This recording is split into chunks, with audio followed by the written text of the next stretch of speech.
مولاي صل وسلم دائما أبدا على حبيبك خير الخلق كلهم. مولاي صل وسلم دائما أبدا على بسم الله الرحمن الرحيم.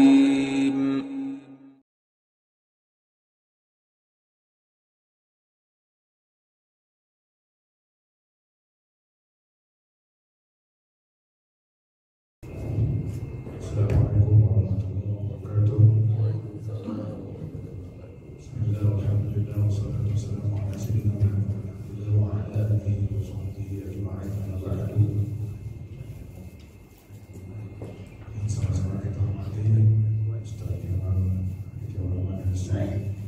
Alhamdulillah pada pagi ini telah hadir bersama kita untuk bisa melaksanakan kajian subuh. Alhamdulillah, puji syukur kita kehadirat Allah SWT telah memberikan kita nikmat nikmat tidak mungkin kita hitung. Wa ta'ala ni'matullahi wa rasulah, sehingga kita dapat bisa berkumpul kembali dengan sholat subuh berjamaah. Salawat serta salam semoga selalu tercurahkan kepada junjungan kita Nabi Muhammad sallallahu alaihi wasallam, keluarga, sahabat dan seluruh umatnya, dan juga mudah-mudahan kepada kita semuanya dapatkan syafaatnya di yaumul qiyamah. Amin amin ya rabbal alamin. Bapak-bapak, seluruh jemaah yang dimuliakan oleh Allah Subhanahu wa taala. Alhamdulillah, seperti biasanya program Masjid At-Taqwa Mulia Bestari ini kita akan mendengarkan kajian yang mana pada minggu Ahad pertama ini, yaitu berkenaan tentang fiqh ibadah yang sudah kita bersama Ustaz Kemal ini, kalau tidak salah sudah pertemuan ke-5 saja. Ya, alhamdulillah sudah pertemuan ke-5. Kita doakan mudah-mudahan Ustaz Kemal diberikan Allah kesehatan dan afiat, dengan umur panjang, juga mudah-mudahan dengan berikannya Allah kita bisa mendengarkan ilmu dari yang bisa kita dapatkan dari beliau. Amin amin ya rabbal alamin. Mungkin itu saja mukadimah yang saya sampaikan. Lebih kurangnya mohon maaf kepada Ustaz. Assalamualaikum warahmatullahi wabarakatuh. Waalaikumsalam warahmatullahi wabarakatuh. Bismillahirrahmanirrahim.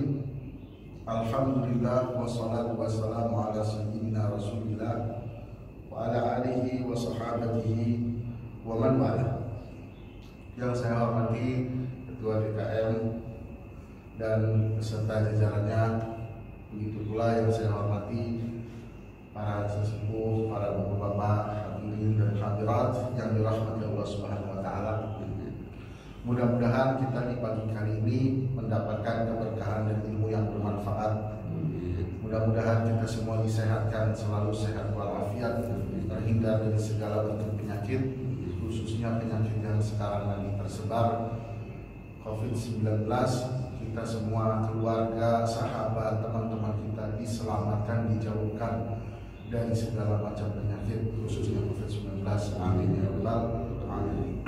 Ayahanda dan ibunda semuanya, sekarang kita masuk ke dalam bab at-tayammum. Kalau kemarin kita membahas tentang wudu, sebenarnya di kitabnya ini membahas tentang habis wudu ini membahas langsung al-mashu alal khuffain, mengusap dengan menggunakan khuf. Kemudian al-mashu alal jabirah, mengusap dengan perban. Jadi kalau ada luka di perban dengan mengusap. Tapi itu semua ada sedikit berbicara tentang tayamum. Maka daripada mengusap jabirah itu ada sedikit berbicara tentang tayamum, maka ada baiknya kita membaca dulu bab tayamum, baru nanti pertemuan selanjutnya kita berbicara tentang al-mashu alal khuffain, mengusap dengan khuf, yaitu dengan bukan sepatu tapi khuf namanya. Kalau di Indonesia jarang diketahui. Sama alal jabirah, yaitu perban. Baik, sekarang kita masuk tentang tayamum. Jadi bapak-bapak, secara garis besar yang namanya perintah Allah Subhanahu wa taala dalam Al-Quran dan hadis Rasulullah SAW itu madlul itu artinya hal yang ditunjukkan daripada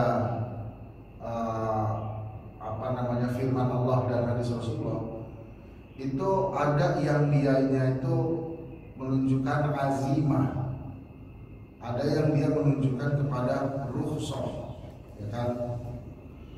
Azimah itu apa? Azimah itu adalah perintah Allah yang memang Allah merintahkannya seperti itu, sebagaimana kita menjalankan perintah Allah sebagaimana yang diperintahkan, itu namanya azimah. Misalnya adalah mendirikan sholat 5 waktu, sholat zuhur 4 rakaat, sholat asar 4 rakaat, maghrib 3, isya 4, subuh 2. Jadi bilangannya, rukunnya semua sesuai.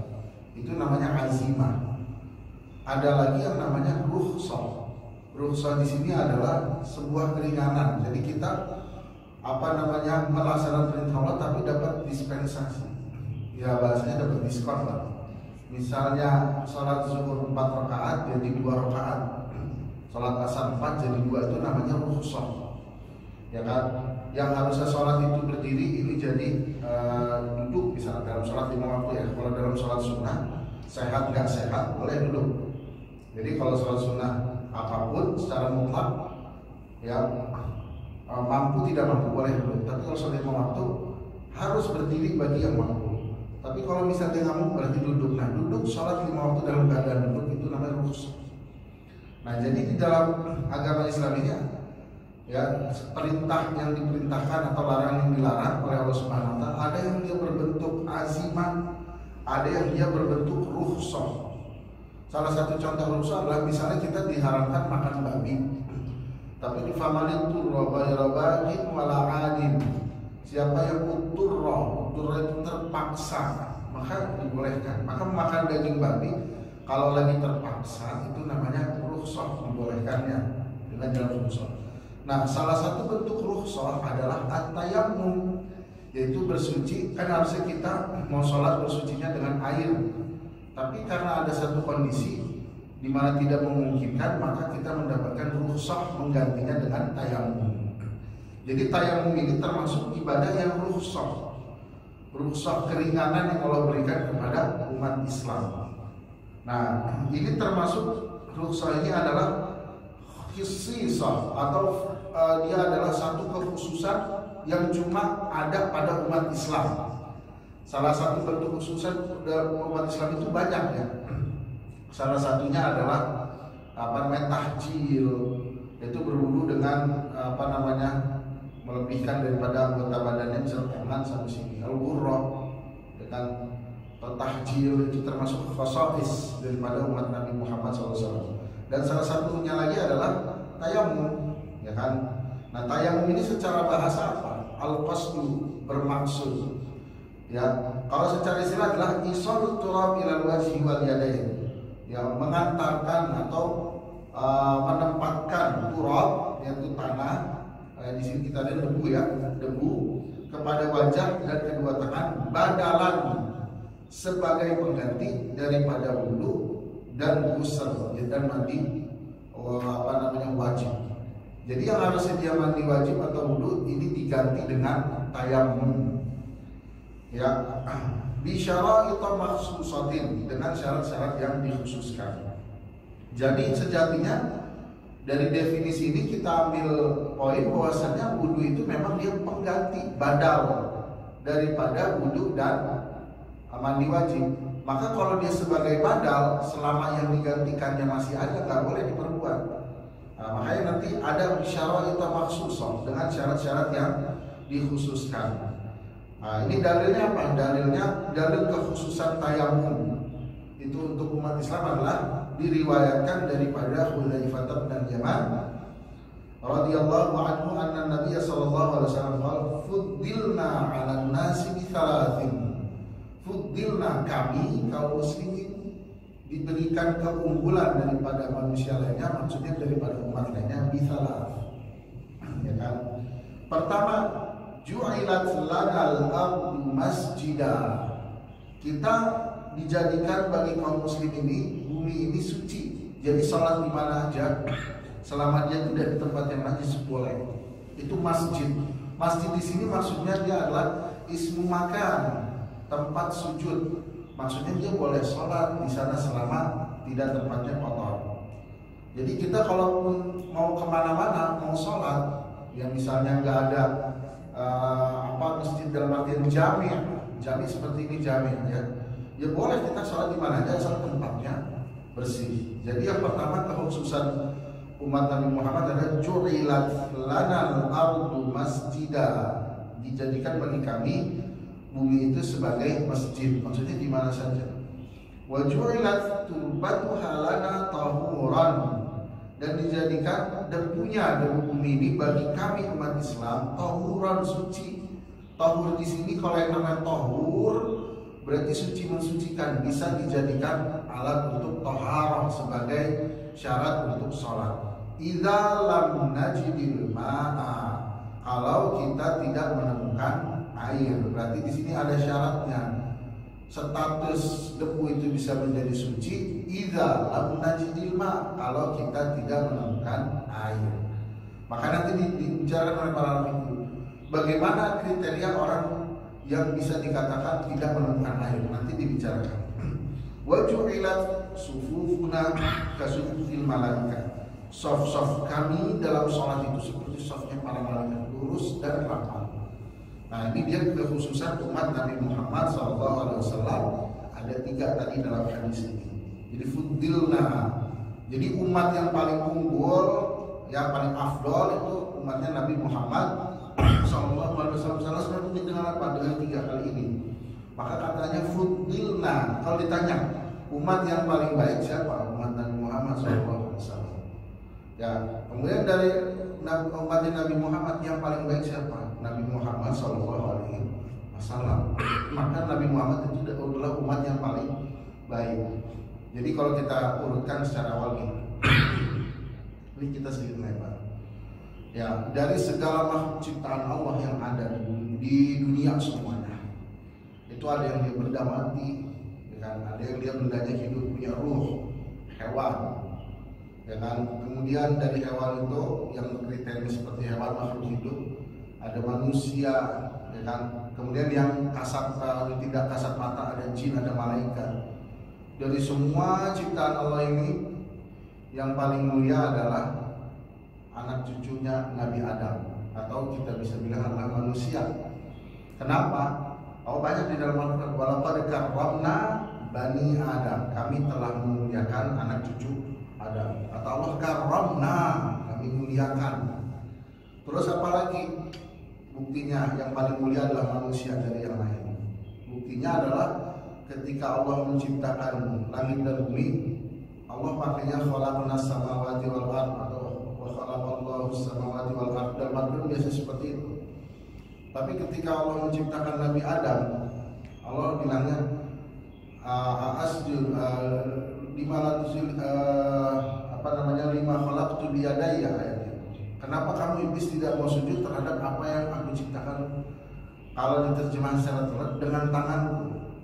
Maksudnya kalau penciptaan Nabi Adam langsung ada kata dengan tanganku, dengan kekuasaanku. Lima khalaqtu biyadayya. Jadi di sini kata ahli tafsir menunjukkan kemuliaan Nabi Adam. Nah, jadi kita bisa ambil kesimpulan dari semua makhluk yang paling mulia adalah manusia atau anak cucu Adam. Kemudian dari anak cucu Adam manusia, Allah berfirman lagi, Inna khalaqnakum min dzakarin wa untha wa syu'uban wa qabaila lita'arafu. Sesungguhnya kami menciptakan kalian anak cucu Adam, ada zakar, ada unsa, ada laki ada perempuan. Wa ja'alnakum syu'uban wa qabaila, dan kami jadikan kalian itu syu'uban, bangsa-bangsa dan qabail. Untuk apa? Lita'arafu, agar kalian saling mengenal. Inna akramakum indallahi atqakum. Nah, ini penting. Yang paling mulia di antara kalian adalah yang paling bertakwa. Tadi kan dibilang makhluk dari semua makhluk Allah, yang paling mulia adalah Nabi Adam dan anak cucunya, atau manusia. Dari manusia yang paling mulia adalah yang paling bertakwa. Siapa manusia ini yang paling bertakwa? Siapa lagi kalau bukan Nabi Muhammad Sallallahu Alaihi Wasallam. Dalam hadis Rasulullah bersabda, "Inilah atqakum lillah." Sesungguhnya akulah yang paling bertakwa di antara kalian. Dalam hadis Muslim, ya kan? Kemudian dalam banyak hal lagi yang paling banyak dipuji dalam Al-Quran sama Nabi Muhammad.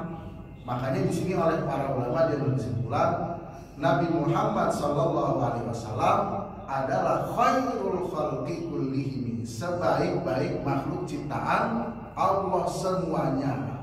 Jadi ada dalilnya kalau orang bilang khairul khalqi kullihim, dalilnya tadi yang disebutkan. Nah, karena Nabi Muhammad itu khairul khalqi, sebaik-baik makhluk, sebaik-baik nabi, sebaik-baik rasul, maka umatnya menjadi umat terbaik. Kuntum khairat ummatin ukhrijat linnas. Ya kan, jadi umatnya Nabi Muhammad itu paling terbaik. Kenapa paling terbaik? Karena rasulnya paling terbaik. Bi akramir rusli kunna akramal umami. Dengan rasul yang paling mulia, maka kami umat Islam menjadi umat yang paling mulia. Karena umat Islam ini paling mulia, apa aja spesialisasinya? Salah satunya yang ada di hadis ini, fuddilna 'alan nasi bisalah. Kami umat Islam diberikan keunggulan dari umat yang lain dengan 3. Apa cuma 3 doang? Tidak, di hadis lain ada lagi. Tapi 3 ini cuma hal-hal sebagian yang diberikan oleh Nabi Muhammad SAW. Maka kita nih saking kita terbaiknya sama Allah, semua tempat kita mau jadi ibadah di bumi dimanapun silakan, karena itu tauhid. Kemudian karena spesialnya kita umat Islam, karena itu juga karena rasul yang paling mulia, turbatuha tahur, ya, debu-debu yang ada di bumi ini suci, bisa buat bersuci. Kemudian juga saf kita seperti saf malaikat. Itu dia keutamaan daripada umat Islam. Keutamaan umat Islam yang kita dapatkan berupa khairul ummah itu tidak lain karena Nabi Muhammad SAW adalah khairul rasul, khairul ar-rusul, sebaik-baik rasul, sebaik-baik makhluk. Itu kita dapat. Maka di dalam syair burdah Muhammadun, di dalam syair qasidah Muhammadiyah, Muhammadun syukruhu fardun 'alal ummah. Nabi Muhammad itu wajib kita syukuri sebagai umat Islam, karena dengan Nabi Muhammad kita menjadi umat yang terbaik. Jadi ini dari hadisnya yang bahwasannya tayamum itu termasuk kekhususan yang diberikan kepada umatnya Nabi Muhammad Sallallahu Alaihi Wasallam. Kemudian, jadi kalau kita cari di umatnya Nabi Isa nggak ada tayamum, nggak ada. Di umatnya Nabi Musa nggak ada tayamum. Di umatnya Nabi Ibrahim nggak ada tayamum. Di umatnya Nabi Lut nggak ada. Di umat manapun tidak ada tayamum. Yang ada ini cuma Nabi Muhammad Sallallahu Alaihi Wasallam. Jadi benar-benar debu dan air ini di dalam agama Islam bukan hanya sebagai fenomena alam, tapi dia dijadikan alat buat bersuci. Kemudian, ya dalil disyariatkan tayamum. Syariat tayamum fi sanati sadisah min hijrah. Jadi tayamum ini mulai disyariatkan yaitu pada tahun ke-6 daripada Hijriah, ketika lagi perang Bani Mustalaq. Jadi ketika Rasulullah perang di Bani Mustalaq, ya kan, itu menjadi awal daripada disyariatkan tayamum. Wa thabatat masyru'iyyatuhu fil kitab wa sunnati wal ijma' wa yajuzu anil hadatsil asghar wa yajuzu anil hadatsil akbar wa huwa al khair. Jadi tayamum ini boleh digunakan untuk mengangkat hadas kecil dan boleh digunakan untuk mengangkat hadas besar. Jadi secara garis atau bisa kita dengan kalimat lain, tayamum ini bisa digunakan untuk menggantikan wudu, bisa juga digunakan untuk menggantikan mandi wajib, yaitu janabah dan haid. Nah, pertama dalil dari Al-Quran. Wa in kuntum wa in kuntum marda aw ala safarin aw jaa ahadun minal ghaid aw lamastumun nisaa falam tajidu ma'an. Ya, fatayammamu. Di sini dalam ayat falam tajidu ma'an. Jadi kalau kita udah mencari falam tajidu, kemudian kamu nggak mendapatkan air. Nah, makanya kata para ulama harus ada nyari air dulu sebelum tayamum. Nah, nanti dijelaskan di depan. Karena ayatnya falam tajidu ma'an. Kalau dan kemudian kalian tidak menemukan air, berarti sebelumnya harus ada mencari dulu. Nah, baru ada perintah fatayammamu, silakan tayamum. Wa amma sunnah, adapun dalil sunnah, fabarahu Ammar bin Yasir radhiyallahu anhu qol, dari Ammar bin Yasir, bahwa Ammar bin Yasir ini berkata, saya ini pernah junub, ya kan? Kemudian saya menggunakan fatama'aktu fit turab, kemudian saya menggunakan debu untuk bersuci. Fa akhbartu Nabi sallallahu alaihi wasallam, ya. Faqala innama yakfika hakaza wa darabal ardh. Jadi dia menggunakan debu tapi dengan seluruh badannya, Ammar bin Yasir. Jadi kan nggak bisa air, kan nggak bisa, dia lagi tidak menemukan air di junub, kemudian dia menggunakan debu tapi semua badannya. Kemudian kata Rasulullah, innama kana yakfika hakaza. Rasulullah memisahkan, sebenarnya cukup bagi kamu cuma gini aja, tempelin ke ke tanah, ke bumi, kemudian didirikan, baru usap wajah. Jadi oleh Rasulullah SAW tidak diingkari, tapi adalah itu Rasulullah mengajarkan caranya yang benar. Artinya tayamum itu memang disyariatkan. Kemudian wa ajma'atil ummatu ala jawazit tayamum. Jadi umat ini sudah berijma'. Jadi salah satu sumber hukum Islam adalah ijma', kesepakatan para ulama. Tapi harus di garis bawahi, yang namanya ijma' juga itu ada sandarannya kepada Al-Quran dan hadis, tidak sembarang ijma'. Oke, kemudian kaifiyatut tayamum, cara tayamum. Pertama, tayamum ayam sahal wajha wal yadain ma'al mirfaqain bit turab. Jadi tayamum itu harus mengusap wajah dan kedua tangan sampai mirfaqain. Sampai di sini ya, mirfaqainnya harus diusap juga. Ya kan, dalilnya apa? Dari Ibnu Umar bahwasanya Rasulullah bersabda, at-tayammu darbatun lil wajh wa darbatun lil yadain. Rasulullah bersabda, ya, tayamum itu ada dua tepukan untuk wajah, tepukan untuk tangan sampai mirfaqain. Kemudian, ini penting ya, wala yajuzu tayamum illa bit-turab. Tayamum itu tidak boleh kecuali dengan debu. Nanti debunya itu ada syaratnya lagi, ya kan? Jadi kalau dengan tanah nggak boleh, ya kan? Fajuila salatu ala karbatain min at-turab wa yajuzu bi ramlin yukhalitu turab. Jadi boleh juga dengan debu yang ada sedikit kerikilnya. Wala yajuzu illa bi turabin lahu barun ya'liqu bil udwi. Dan tidak boleh tayamum itu kecuali dengan debu yang punya ngebul. Jadi kalau ini ngebul, nah itu debunya boleh. Tapi kalau nggak ngebul, ya kan, kayak di tembok di sini ada debu, cuma dia nggak ngebul, nggak bisa, ya kan. Fala yajuzu bitir, maka tidak boleh dengan tanah. Wala biturab alladzi la ya'liqu rubahu, atau dengan debu yang dia tidak bisa menempel rubarnya, ngebulnya, ya kan.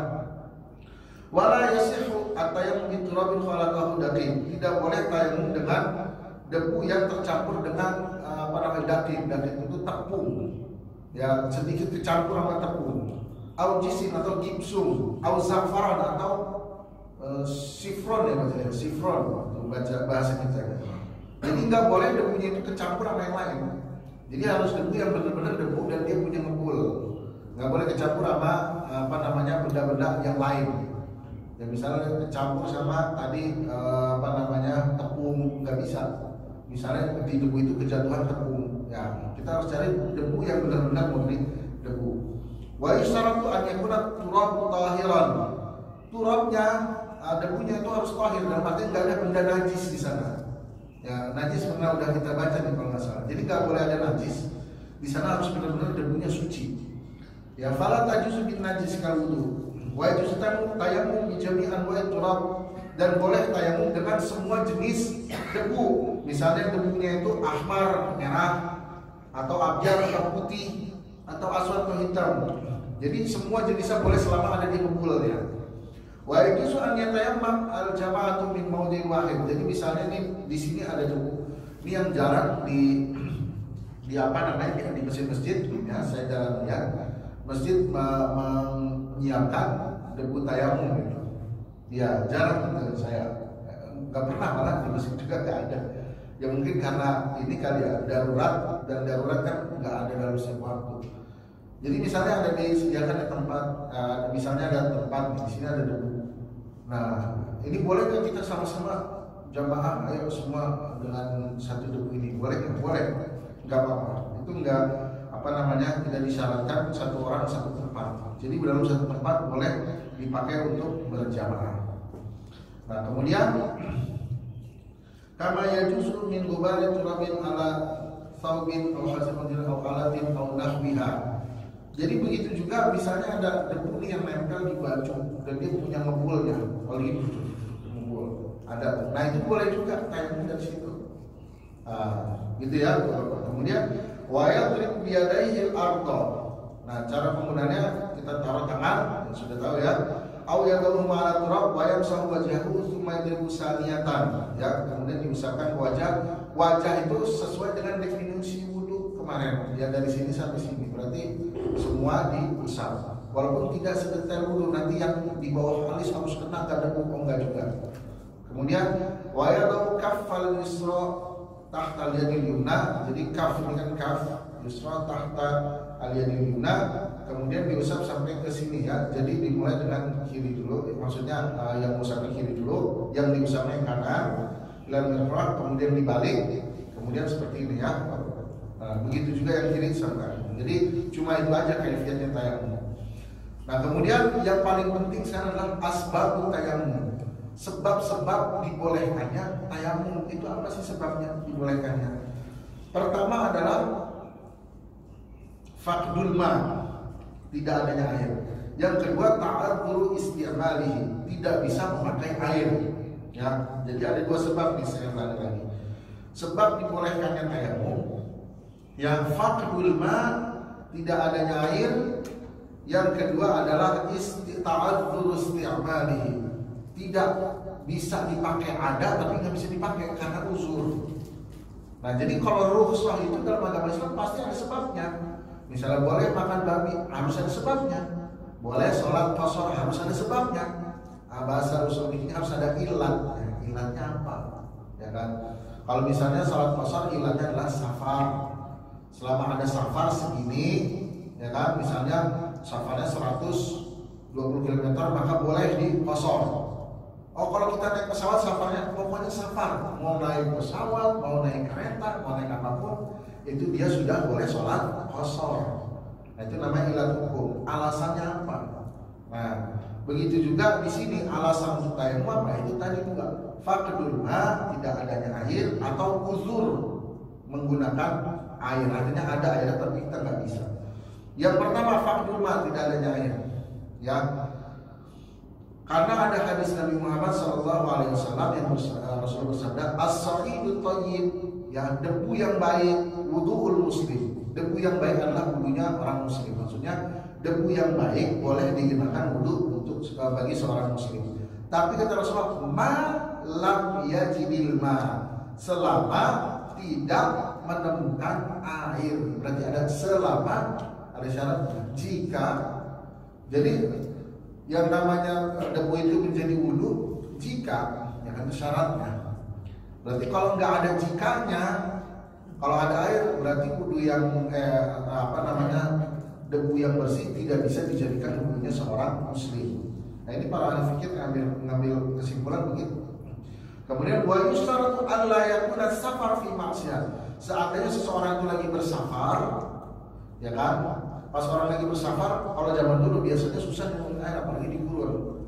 Nah, maka dia boleh untuk bertayamum. Tapi safarnya bukan safar maksiat. Safar maksiat itu gimana? Ya bisa. Kalau zaman sekarang misalnya dia mau pergi ke pantai Bali biar melihat misalnya hal-hal yang begitulah. Nah, itu safarnya maksiat. Nah, dia nggak dapat keringanan buat tayamum. Sama juga hal kecil misalnya. Ya kan, ibu-ibu zaman sekarang pengen kemana, ke Jogja, oh dia lagi safar misalnya, terus naik pesawat kan nggak ada debu, nggak ada apa, ya kan, terus mau ngapain safar, mau arisan ngapain, terluang ngomongin orang macam-macam. Jadi safarnya nggak dapat safar, jadi safarnya termasuk fi maksiat kalau kayak gitu. Kalau sekedar misalnya cuma mau ngerunting apa, nggak dapat rukhsah. Jadi salah satunya misalnya emang kita kalau lagi safar boleh kita, misalnya safar itu yang dibolehkan 120, boleh kita untuk mengqashar sholat. Tapi ingat safarnya bukan safar secara mutlak, nggak boleh ada maksiat dan nggak boleh safarnya itu cuma dalam hal cuma lihat-lihat. Misalnya saya mau ke Jogja, pengen lihat kotanya aja, tujuannya nggak jelas, harus tujuannya jelas. Misalnya mau Jogja saya mau ziarahin Ka'bah, itu jelas, dibolehkan oleh syariat. Saya ke Jogja mau ngapain? Mau menuntut ilmu di universitas ini, jelas boleh. Tapi kalau ke Jogja ya, cuma mau lihat-lihat aja, nah itu nggak masuk kriteria orang dibolehkan qashar sholat. Apalagi kalau kesananya cuma iseng, misalnya ya ini aja, nggak jelas, berarti nggak dapat. Nah berarti di sini safar yang ada maksiat nggak dapat rukhsah buat tayamum. Nah kemudian wa in wujidal ma, seandainya dia menemukan air, ada nih air, wa huwa muhtajun ilaihi atashin, sedangkan dia butuh buat minum, lahu buatnya walidawabihi dan kendaraannya, fa huwa kal adil. Ya. Nah ini jadi ini penting nih. Jadi misalnya nih, kalau kita lagi dalam perjalanan, ya kita ada air, tapi airnya itu buat minum, ya kan? Apakah kita wudhu? Enggak. Itu kita seperti orang yang tidak menemukan air. Misalnya ada air segini doang, ya kan berjalan satu-satunya. Apalagi zaman dulu, zaman waktu belum ada mobil, orang-orang jalan di gurun, ini tinggal minum doang. Apa dipakai wudhu? Oh enggak lah. Orang dalilnya kita kedepankan ibadah kepada Allah, gitu kan? Ini untuk Allah. Ya itu kalau ibadah tanpa ilmu ya begitu jadinya. Akhirnya apa ya? Udah jadinya pas diminum ya mau gimana lagi? Akhirnya jadinya jatuhnya mati konyol. Dengan jadi orang yang dia bawa air di perjalanan, ini air buat minum. Ya dia butuh, atau buat kendaraan. Kalau bukan kendaraan kan onta atau kuda ya. Atau dia buat air ini buat kudanya, maka dia seperti orang yang tidak menemukan air, seperti orang yang tidak punya air. Nah, jadi yang buat minum itu, makanya air minum ini kan para fuqaha nggak boleh digunakan buat wudhu. Yang kemarin pernah mati lampu berapa hari? 3 hari kalau nggak salah ya. 3 hari itu ada musim-musim yang ini aja wudhu pakai air ini air buat minum, bukan buat wudhu gitu kan. Jadi bisa bukan air yang buat minum. Ya gitulah kalau kita ibadah nggak ada ilmunya, udah kita kedepankan ibadah kepada Allah, jadi semangatnya doang. Ntar air minumnya habis bingung dia, minum pakai apa? Gitu kan. Jadi ini kalau pada fikih, ini orang yang dia butuh pada air lagi di perjalanan, ya fahuwa kal adim, seperti orang yang tidak punya air. Kenapa li'annahu mamnun min istimalihi? Kenapa dia seperti orang yang tidak punya air? Karena dia mampu nggak bisa untuk menggunakannya karena kebutuhan. Fahuwa fi hukmil mafqud, maka orang tersebut kondisinya seperti yang tidak punya air. Wa kadzalikal hal, begitu pula idza kana ma'u mawjudan, ada air wa hala bainahuma sabu, tapi terhalang untuk hewan buas misalnya. Dia misalnya lagi di gurun atau di hutan kan, ada tuh air di sana, sungai itu, ya kan? Tapi mau ke sana ada macan misalnya. Atau di sungai isinya buaya semua. Masa saya kecil-kecil, udah Bu, ini kita semua karena untuk dimakan buaya habis. Jadi beginilah kalau kita butuh fikih itu begini. Jadi pas kalau kita ke sana, wah ini bahaya. Jadi sapu ini hewan buas bisa kita artikan hal-hal yang bahaya juga. Ada air di sana, tapi bahaya kita buat ke sana. Nah, makanya di sini seperti orang yang tidak punya air, ya kan? Wa kadzalika, demikian pula idza kana ba'idan. Misalnya di tempat sini nggak ada air, kita kan disuruh nyari dulu air. Sampai berapa jauh? Sampai 2,5 kilo. Kira-kira ada nggak 2,5 kilo? Misalnya di sini sampai mana ya 2,5 kilo tuh ya? 2 kilo tuh sampai mana? Bamen. UMN ya, misalnya UMN lah, kita bikin. Wah di UMN kita udah yakin sampai ke sana UMN itu nggak ada air tuh. Nah baru kita boleh dulu. Tapi kalau misalnya di sana nih di kompleks seberang ada air, ya kita harus ke sana dulu. Jadi memang nggak secara mutlak juga, bukan berarti nggak ada air, ayo langsung dulu, harus dicari dulu. Karena tadi ayatnya falam tajidu ma'an, kemudian kamu tidak menemukan air, berarti harus ada nyari dulu. kan? Nah, nyarinya itu berapa jauh? Al-Quran dan hadis tidak menjelaskan secara detail, maka turunlah para fuqaha beristihad, dia paling enggak farsakh. Farsakh itu dia sekitar 2 kilometer, kanan kiri belakang depan belakang, kanan kiri kanan 2 kilo, ini kilo 2 kilo, depan 2 kilo, belakang 2 kilo, nggak ada semua yang muter. Oh ya udah, berarti dibolehkan buat tayamum. Ya, kemudian wa in wujidal ma'u bi tsamanil misli, kalau ada air tapi kudu beli, ya kan? Belinya juga tsamanul misli, maksudnya sesuai dengan harga pasar misalnya. Fayajibu syira'uhu, maka wajib buat membelinya. Ingat, air yang dijual itu bukan air yang buat minum ya. Misalnya ada orang dagang, misalnya lagi susah air, ini air buat wudhu, siapa yang mau? Kan? Nah, kita punya duit, maka wajib buat membeli. Wala yasihutan idza istata'a syira, dengan syarat kalau kita mampu membeli. Misalnya ada orang dagang, ini air buat wudhu, siapa yang mau beli? Misalkan, gitu kan. Harganya 10.000, kalau kita mampu, ya udah wajib kita membeli. Kemudian juga itu juga kita mampu membeli. Kedua, wa ma'ul mal alladhi yazul an dainihi mustaghriq wa munati safari. Dan kita punya harta, kita mampu beli, dan hartanya pula lebih dari utangnya. Misalnya dia punya utang 100.000, hartanya misalnya 200.000, berarti dia wajib beli. Kalau dia utangnya 100.000, hartanya 100.000, dia nggak wajib, kan? Begitu juga yang lebih daripada ongkos safar. Ya, dia lagi perjalanan, tiba-tiba di safar nggak ada air, ada yang jual air, tapi ini buat ongkos lanjutin safar, ya udah dia seperti orang yang tidak punya air. Wa nafaqati markubi, begitu juga untuk biaya kendaraannya. Walau ibalahuma, seandainya dia dikasih air sama orang, nih air nih, itu kan buat dulu. Aw'ila alatan, atau dipinjamkan alat lil husul alal ma, alat itu bisa digunakan untuk mendapatkan air. Fayajibul qabul, maka bagi orang tersebut wajib untuk menerima. Jadi misalnya kita nggak ngelihat air, udah kita cari 2 kilo depan belakang kanan kiri, terus kemudian kita nggak punya uang buat beli air, tiba-tiba kita dikasih air. Pada kondisi tersebut wajib kita untuk menerima pemberian orang tersebut berupa air. Maka nggak boleh ada tayamum lagi, nggak boleh kita nggak terima misalnya. Enggak, kita tayamum aja. Oh, nggak bisa. Di sini wajib untuk diterima. Wa in wujida ma'un yakfi ba'd a'da'il wudu, ya kan? Fayalzam istighfaru ma ma'ahu awwalan thumma yatayammamu 'anil baqi. Jikalau ada air, ya airnya itu tadi bukan buat minum, bukan buat kebutuhan kendaraannya, ya kan? Tiba-tiba dia nemuin air yang di luar kriteria itu, tapi cukupnya misalnya buat sebagian anggota wudu. Misalnya kalau digunakan buat wajah sama tangan habis, gimana dong? Ya udah, pada kondisi seperti ini dia gunain air secukupnya pada kondisi yang cukup, misalnya cuma sampai tangan, ya udah sampai tangan aja. Kemudian yang lainnya tayamum. Jadi begini, ini air tinggal segini, kan? Ya udah nih saya gunain buat ngusap basuh wajah sama basuh tangan. Terus sisanya gimana kepala? Ya udah saya tayamum buat kepala.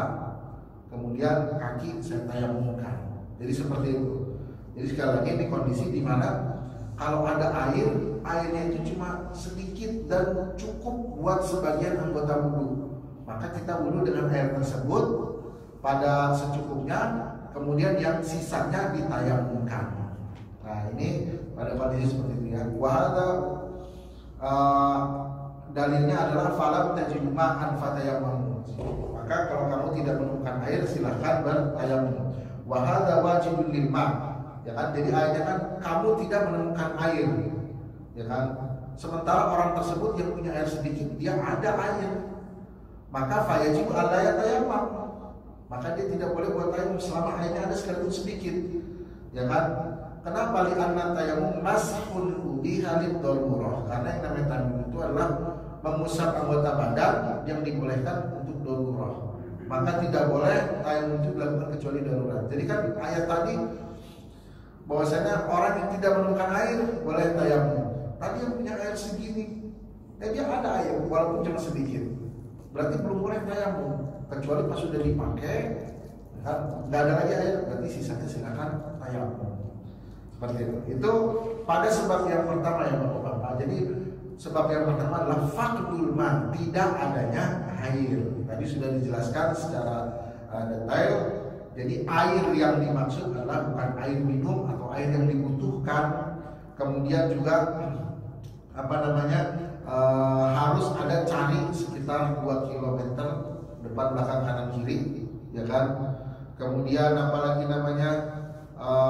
kalau ada air yang jual buat wudu, maka kemudian kita mampu untuk beli dan harta kita lebih daripada utang kita, maka wajib untuk membeli. Begitu pula kalau kita dihadiahkan air, maka kita wajib menerimanya. Itu sebab yang pertama. Sekarang sebab yang kedua, ta'adzur isti'malil ma. Kita uzur tidak bisa menggunakan air. Airnya sih ada, cuman kita nggak bisa gunain. Nah, wadzalika bisa babi hudusil marad. Ini bisa disebabkan karena sakit, awil jarh atau karena luka, aw khaufil marad atau takut kena penyakit kalau kita menggunakan air, atau ziyadatil marad atau nambah sakit, atau ta'akhuri syifa, akan lama sembuh. Misalnya ada orang dijahit, ya kan, dijahit kalau kena air jahitannya lama sembuhnya, ya kan. Fayajibu maka di sini aukan al-ma' yusabbibu aiban fahishan, atau pula airnya itu bisa menyebabkan luka yang mendalam fil a'dha'i dhahirah, pada anggota badan yang zahir, yang terlihat. Maksudnya bukan luka dalam, luka luar. Fa fi hadhil halah, maka dalam kondisi tersebut ya ta'adzzaru syar'an isti'malul ma', maka menjadi uzurlah kita menggunakan air. Kalau kita misalnya ada lukanya berat, kan nggak boleh kena air, berarti kita masuk ke dalam uzur untuk berwudu menggunakan air. Atau misalnya kita kalau gunain air akan lama sembuhnya, kita uzur. Atau misalnya kalau kita gunain air akan menyebabkan aib yang parah, aib itu luka yang parah, maka uzur. Atau dengan menggunakan air kita akan nambah sakit, itu uzur. Ya, maka di sini wajib bertayamum karena hadis Jabir ketika mereka Jabir ini mengusap dengan jabirah. Jabirah itu dengan perban. Kata Rasulullah, innama yakfika an yatayammam wa yaghsil. Kau Jabir, ya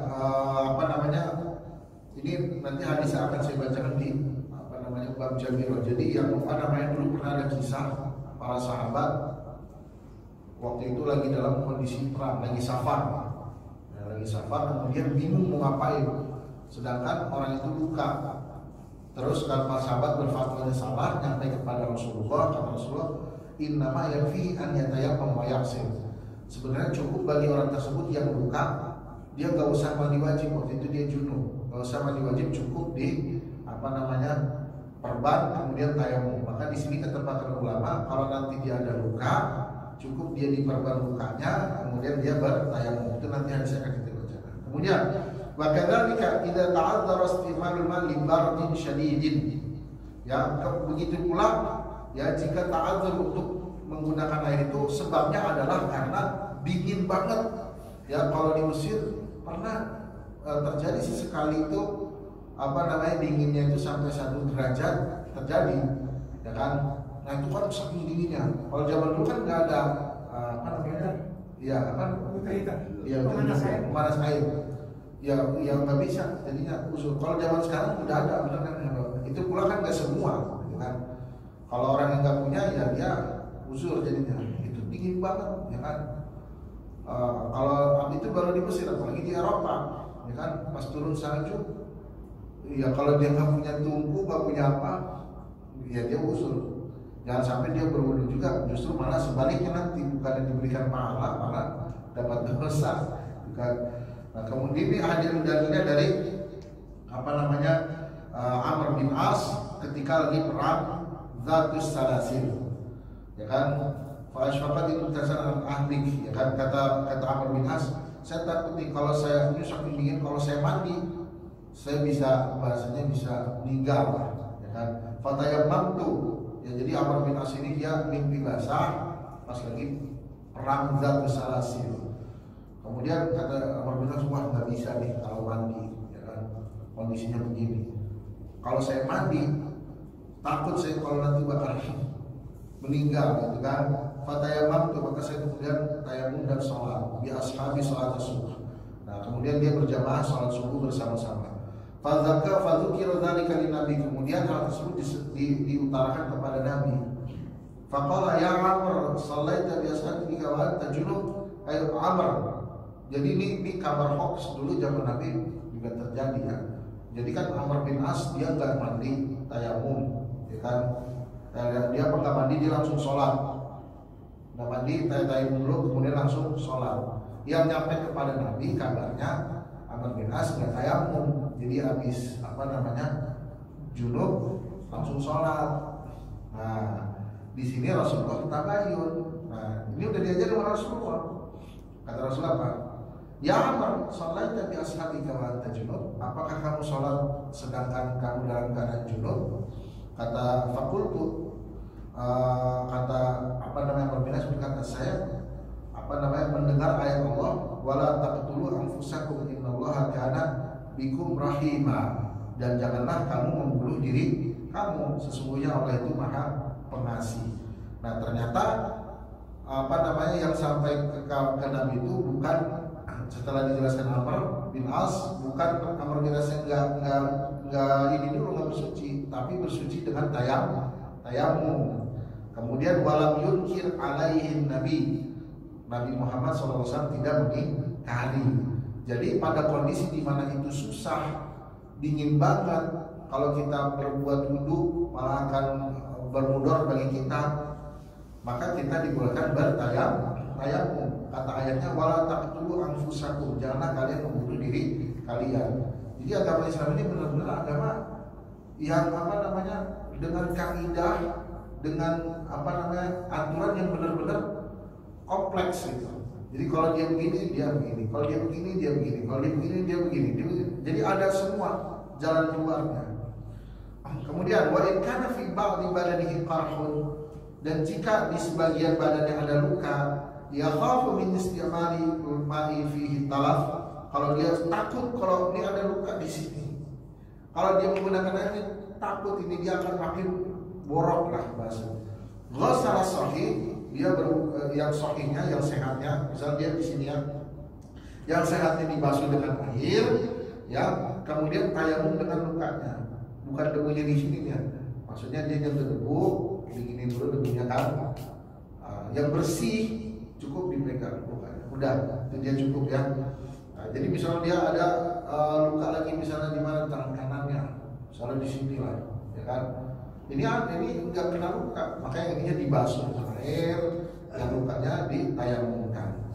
Nah itu dia sebab kedua, yaitu ta'adzur isti'malil ma, tidak uzur menggunakan air. Ya, furudu tayamum. Bagi tayamum itu ada rukun-rukunnya. Pertama niat, ya, niat sudah kita bahas ya. Jadi dia ketika menggunakan menukilkan tanah atau menukilkan debu, itu dia udah niat. Niatnya apa? Seperti niat dulu kemarin kita bahas, niat fardus sholat atau ma taftakiru istibahatuhu ila toharo, atau niat yang dia itu tidak bisa dilakukan kecuali dengan toharo, seperti tawaf. Jadi seandainya di haji ini tidak ada air, ya udah tawafnya pakai tayamum, tapi niatnya apa? Niat untuk tawaf. Ya, kita nggak boleh niat itu untuk niat nawafil, niat yang sunnah-sunnah. Misalnya nih, kita niatnya sholat jenazah, ya, tayamum sholat jenazah, maka nggak boleh kita nanti langsung sholat fardu, nggak bisa. Nah, kalau kita niatnya sholat fardu, tapi kemudian kita sholat sunnah boleh. Kenapa? Karena ini tayamum cuma pengganti. Yang namanya pengganti itu dia lemah sifatnya. Makanya kata para fuqaha nggak bisa digunakan pada dua sholat fardu. Misalnya nih zuhur kita tayamum, kemudian nggak batal. Asar kita pakai tayamum tadi zuhur nggak boleh. Asar kita tayamum lagi, maghrib tayamum lagi, maghrib tayamum lagi. Nah seperti itu. Maka di sini fa'in nawal fardu jazalahu fi nawafil. Kalau orang tersebut niat untuk sholat fardu, maka boleh menggunakan dengan tayamumnya itu sholat nawafil, sholat sunnah. Laak sudah tidak terbalik, dia niat nawafil tapi sholat fardu nggak bisa. Walau nawa sholatan mutlaqah, Seandainya seseorang itu niat bertayamum dengan sholat mutlak atau sholat nafilah, lam yastabihil fardhah, maka tidak boleh mengerjakan sholat fardu. Illa sholat al-janazah li'annaha kan nafilah, ya kan? Kecuali sholat janazah, karena sholat janazah itu seperti nafilah. Kemudian wala yasimiyatu rafil hadas al-asghar wal akbar wa tara'an hadin lima dia tayamum la yarfa'ul hadas. Jadi ketika tayamum kita niatnya enggak raf'ul hadas. Kalau wudu kan kita niat nawaitu raf'al hadas. Kalau tayamum kita enggak niat raf'ul hadas. Kenapa? Karena sejatinya tayamum itu tidak mengangkat hadas. Dia cuma pengganti. Maka kita niatnya fardus shalah atau istibahatus shalah atau istibahat shalah. Kemudian mashul wajhi, mengusap wajah. Wa dzalika bimashil wajhi kamilan biturabil mawjud 'alal kaffain. Ya, jadi dengan semua wajahnya seperti yang ada di wudu kemarin. Wa yashmalu zahiral lihyatil mustarsalah. Jadi lihyah itu jenggotnya yang zahirnya, yang bagian luarnya itu wajib juga kena. Wala yaqtasiru ala wajhil yadain 'alal wajh. Dan enggak cukup cuma naruh tangan doang. Jadi enggak cukup kita gini ya, atau gini boleh ya, ditepuk yang penting. Kemudian gini doang. Enggak bisa. Harus kena semua. Kemudian bal yuwasil turab ila jamil basar zahir wala yajib yusul turab ila ma tahta al-hajim wa syariba. Kalau buat turab, debu, tayamum kan kalau buat wudu ini air harus masuk ke alisnya, harus nyampe ke apa namanya kulit. Kalau buat debu, nah ini yang di alis nggak perlu, yang di kumis tuh misalnya kumisnya tebal nggak perlu sampai begini, cukup bagian luarnya aja. Kemudian di anna Nabi sallallahu alaihi wasallam wasafa tayammum fi hadits Ammar as-Sabit fa waqtasara ala darbatain. Karena Nabi Muhammad sallallahu alaihi wasallam pada hadis tadi Ammar yang bahwasanya cukup ditepuk, ya kan? Wa masa wajib yahdinu wa masa yadin bil ukhra wala li wujudi masyaqqati fi isal turab fa saqata wujubahu. Jadi Rasulullah pada hadis Ammar tadi cuma menepuk wajah. Menepuk wajah artinya enggak sampai detail banget, harus ke dalam kumis. Jadi menepuk wajah, maksudnya mengusap wajah itu nggak detail banget seperti wudu, tapi wajib kena semua wajahnya. Nggak detail maksudnya yang di bawah kumis, di dalam alis, ya kan? Itu yang pertama, karena Rasulullah SAW hanya bilang mengusapnya tidak detail. Kemudian yang kedua adalah karena sulit untuk sampai ke detail dalam ini, maka tidak wajib untuk dilakukan. Yang ketiga adalah mashul yadain, rukun yang ketiga adalah mengusap kedua tangan. Wadzalika ba'da darbatin thaniyatin lil wa biturab. Jadi setelah apa namanya tepukan kedua bagi apa namanya wadzalika ba'da darbatin thaniyatin lil biturab. Jadi setelah satu kali kan untuk wajah, dua kali baru buat tangan. Kemudian ini tata cara yang tadi ya. Summa yadau butuna yadihi yusra ala dhuri asabihi yadil yumna. Ya. Kemudian caranya dia menaruh di atas yadau butuna yadihi yusra, di tangan kiri ditaruh ala dhuri asabihi yadil yumna. Jadi di sini ya. Wa yumir ala dhahril kaf fa idza balagha al-qu' ja'ala atraf asabihi ala harfi dhira thumma yumir ala dhalika thumma yudilu batna kafu ila batni dhira wa yumir alayhi wa yarfa ibhaman fa idza balagha al-qu' amarra ibhama yadihi yusra ila ibani yadihi yumna thumma masaya bi kaffihi yusra mithla dhalik. Jadi seperti ini. Kan seperti ini ya. Nah, kemudian seperti ini. Nah, kemudian seperti ini. Nah, seperti itu ya Bapak. Jadi kalau udah sampai kuok itu tangannya seperti ini. Nah, begitu juga sebaliknya. Nah, cuman ini sebenarnya hanya sunnah. Cuman kalau kita ini begini misalnya, boleh nggak? Ya boleh aja. Nah, jadi itu cuma aturan yang dia idealnya. Kemudian tartib ya, tartib itu maksudnya harus wajah dulu baru tangan, nggak bisa tangan dulu baru wajah. Kemudian sunnah-sunnah dalam tayamum, sunnahnya adalah pertama yusar fi amal tayammum, yusar fi amal wudu. Jadi dia sama seperti dalam sunnah wudu, ada kiblat, kemudian macam-macamnya. Dia baca Bismillah sebelumnya, kemudian apalagi namanya dia apa namanya yundabu tafriqul asabi ya. Asabi ini di sela-selanya sama seperti wudu ya. Kemudian yustahabu alla yazid ala darbatain. Nah, di dalam tayamum tidak disunahkan untuk lebih daripada 2 tepukan. Maksudnya tepukan wajah, tepukan buat tangan. Kalau misalnya wajah sampai 2 kali tidak disunahkan. Kemudian takhfiful ghubar. Nah, takhfiful ghubar itu hendaknya debunya disedikitkan, diginikan. Bukan debunya malah banyak banget kita wajah, bukan. Kemudian yustahabu an yudima yadahu ala al-udwi. Jadi ketika lagi begini misalnya kan, itu enggak diangkat, jadi enggak. Jadi untuk satu apa namanya, satu tangan itu tidak diangkat atau wajah, jadi ke wajah enggak. Nah, kemudian ini lagi, jadi satu basuhan, satu usapan. Kemudian syarat tayamum, an yakuna tayamum bi turabin tahirin. Hendaknya tayamum itu dengan debu yang suci. Kemudian an yakuna tayamum ba'da dukhulil waqti. Nah, hendaknya tayamumnya itu setelah masuknya waktu sholat. Jadi tayamum nggak bisa sebelum waktu sholat. Saya mau zuhur, sekarang tayamumnya nggak bisa, harus masuk dulu zuhur baru dia tayamum. Dalilnya apa? Karena di dalam ayat Al-Quran yang tentang tayamum itu dalilnya begini: idza qumtum ila sholat, jikalau kamu hendak sholat. Kapan sholat? Kalau udah waktunya. Dan tayamum itu adalah pengganti karena darurat, maka harus ada waktu masuk sholat. Yang ketiga adalah yustaratu di tayamum fuqdanul ma'i hissan atau hukman. Harus tidak adanya air, baik secara hissan, secara indrawi kita tahu, atau hukman, atau secara hukum. Dia maksudnya yakin tidak ada air nih. Dia tidak melihat langsung bahwasanya tidak ada air, dia tidak langsung lihat realitanya, tapi dia yakin tidak ada air lagi. Amal ghairul ajiz fajin ma'ala wajhin la yadurruhu li awil khafi bil istimalihi kama sabaqa fi asbabi. Atau dia takut untuk menggunakan air, misalnya karena sebab ada hewan buas dan macam-macam, itu termasuk dia fuqdanul ma, tidak dapat air. Kemudian yang keempat syaratnya, disyaratkan bagi tayamum itu untuk berniat turab, qasdut turab, maksudnya dia mencari turab, ya, mencari debu, ya. Jadi nggak bisa dia belum mencari dia langsung tayamum, harus ada cari dulu. Jadi ini 4 syaratnya. 4 syaratnya adalah pertama debunya suci, yang kedua harus masuk waktu sholat, yang ketiga tidak adanya air yang tadi sudah dijelaskan, yang keempat harus dia mencari debunya, harus ada debu dulu. Dia cari dulu, enggak ada air langsung tayamum. Cari dulu, ada nggak kira-kira nih, gitu kan?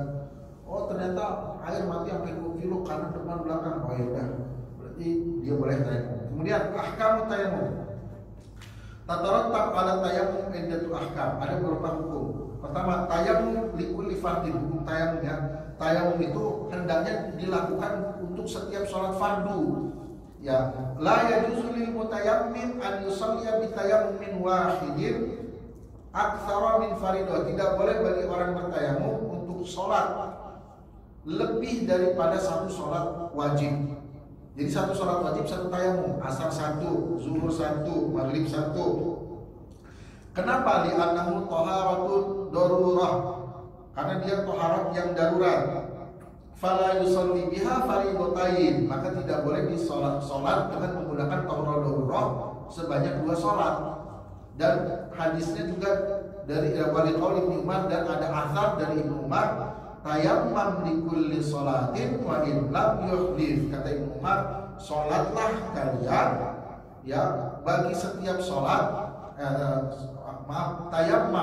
tayamumlah kalian untuk setiap sholat, wa in lam yuhdith, ya, sekalipun kalian tidak ya tayammam likulli sholatin wa in lam yuhdith.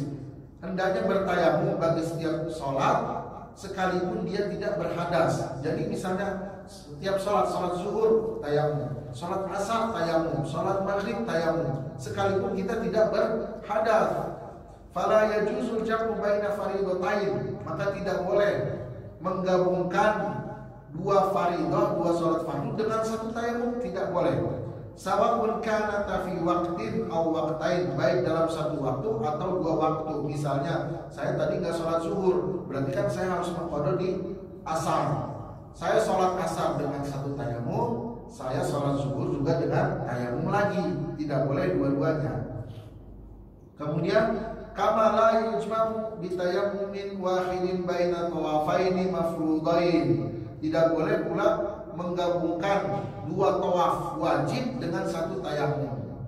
Wala tawafin wa salatin mafrudain. Begitu pula tidak boleh menggabungkan tawaf dan salat yang keduanya wajib.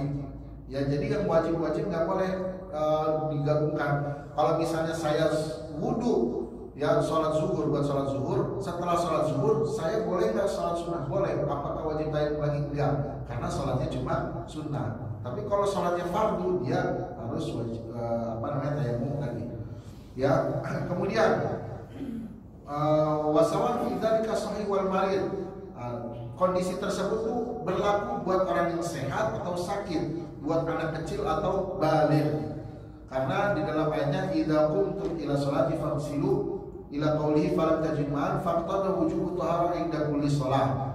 Jadi dari ayat yang tersebut yang tentang wudu dan tayammum itu berarti inda kulli shalah, berlaku untuk setiap sholat. Wa dallatis sunnah ala jawazi shalawatin bi wudu'in wahid, ya kan? Sedangkan di dalam sunnah itu boleh kita untuk sholat banyak, ya, dengan satu wudu. Sholat asar satu wudu, dengan jadi sholat asar sholat zuhur kita wudu, kemudian sholat asar belum batal kita nggak wudu lagi, sholat maghrib belum batal nggak wudu lagi, itu boleh, ada dalam sunnah.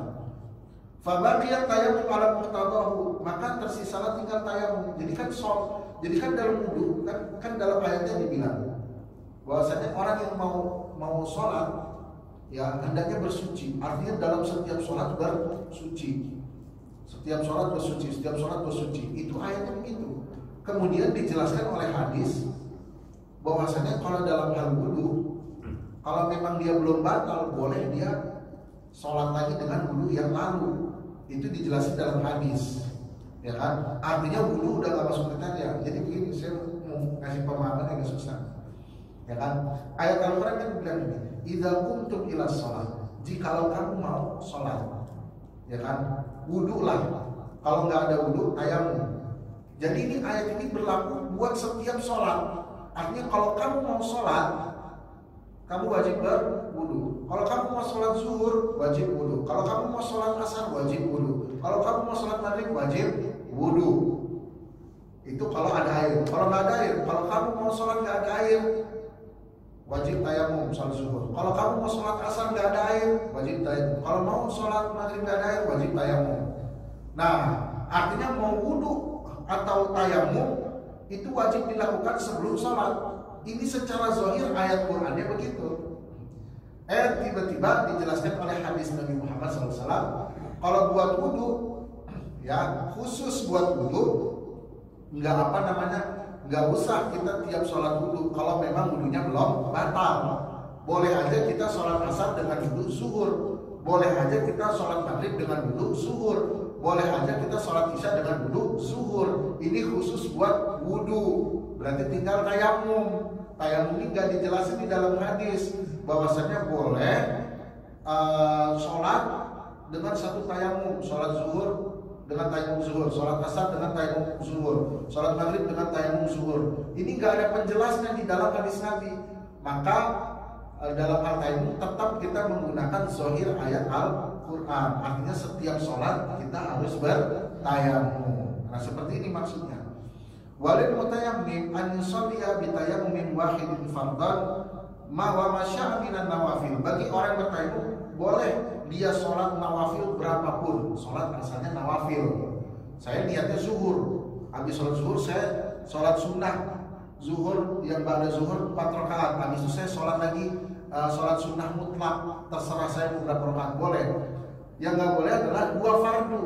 Makanya kalau nanti orangnya dia niat tayammum itu sholat buat sholat nawafil, dia nggak boleh melakukan sholat fardu. Begitu juga kalau misalnya dia niat sholat fardu, nggak boleh sholat fardunya itu lebih dari 1 fardu. Nah, kemudian walahu an yusalliya fardatan wa yatufu tatawwu'an. Dia boleh untuk sholat untuk sholat fardhu dengan tayammum 1 dan dia bertawaf secara sunnah. Nah, kemudian wa inna siya salat al-khams wa la ya'rifu ainaha qada 5 salawatin bi tayammumin wahidin. Ya kan? Nah seandainya ini ada orang dia lupa sholat salah satu sholat daripada 5 waktu, ya kan? Misalnya hari ini saya ada satu sholat yang saya nggak kerjain, tapi lupa apakah itu maghrib, apakah itu isya, apakah itu subuh, apa itu asar, apa itu zuhur. Hukumnya bagaimana? Apa yang harus dilakukan orang tersebut? Pertama, orang tersebut harus sholat 5 waktunya, semuanya harus dikerjain. Kenapa? Karena dia lupa yang mananya. Ya, sekali lagi saya ada permasalahannya. Ada orang lupa sholat, misalnya saya lupa nih hari yang jelas kemarin ada satu sholat yang saya tinggalin, tapi saya nggak ingat apakah subuh, zuhur, asar, maghrib, apa isya. Saya lupa yang mananya. Yang jelas ada satu sholat yang saya tinggalin. Apa yang harus saya perbuat? Pertama, dia harus ulang semua sholat 5 waktu biar dia tenang. Yang kedua, kalau dia nggak ada air, apakah harus dia kan 5 sholat 5 waktu, berarti dia harus tayamum 25 kali. Dalam kondisi ini dia boleh untuk mengqadha sholat 5 waktu dengan satu tayamum.